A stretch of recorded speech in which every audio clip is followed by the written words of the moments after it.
மாம்பழத்தில் vitamin A சத்து அதிகம். Vitamin B, C மற்றும் இரும்பு, கால்சியம், பாஸ்பரஸ் ஆகிய தாதுப் பொருட்களும் உள்ளன. மாம்பழத்தில் மார்பக இரத்த புற்றுநோயை தடுக்கும் ஆற்றல் உள்ளதாக ஆய்வுகள் கூறுகின்றன. நம் நோய் எதிர்ப்பு மண்டலம் மேம்பட இது உதவுகிறது. ஆரஞ்சு பழத்தில் வைட்டமின் ஏ உள்ளது. வைட்டமின் சி, கால்சியம், பாஸ்பரஸ், இரும்பு ஆகிய தாதுப்பொருள்களும் உள்ளன. வைட்டமின் ஏ குறைவினால் பார்வை கோளாறு, மாலைக்கண் நோய் ஏற்படும். மற்ற சிட்ரஸ் பழங்களைப் போல் இதிலும் வைட்டமின் சி நிறைவாக உள்ளது. வருடம் முழுவதும் கிடைக்கக்கூடிய பழம் இது.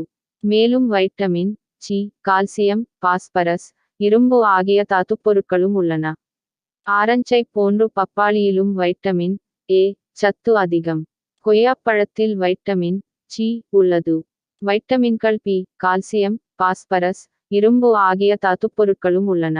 மலச்சிக்கலை போக்கும், மூல நோயாளிகளுக்கு நல்லது, இரத்த ஓட்டம் சீர்பட உதவும், பற்களுக்கு நல்ல உறுதி தரும். சாத்துக்குடியில் வைட்டமின் சி உள்ளது. கால்சியம், பாஸ்பரஸ், இரும்பு ஆகிய தாதுப்பொருட்களும் உள்ளன. வைட்டமின் சி குறைவினால் ஸ்கர்வி நோய், ஈறுகளில் இரத்தக்கசிவு ஏற்படும்.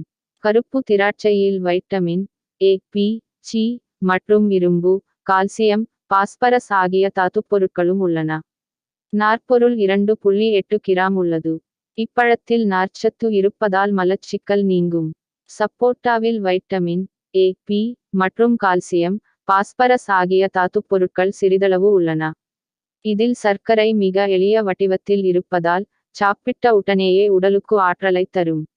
இப்பழத்தை சாப்பிடுவதால் இரத்த சோகையை போக்கலாம். இந்த வீடியோ உங்களுக்கு பிடித்திருந்தால் லைக் பண்ணுங்க, ஷேர் பண்ணுங்க, கமெண்ட் பண்ணுங்க. நீங்க இன்னும் நம்முடைய சேனலை சப்ஸ்கிரைப் பண்ணாம இருந்தா சப்ஸ்கிரைப் பண்ணிக்குங்க. அப்படியே பக்கத்துல ஒரு பெல் ஐக்கான் இருக்கும், அதையும் பிரஸ் பண்ணுங்க. அப்பத்தான் நாங்க போற ஒரு வீடியோவும் உங்களுக்கு நோட்டிபிகேஷனா வரும். இந்த வீடியோ பார்த்ததற்கு நன்றி.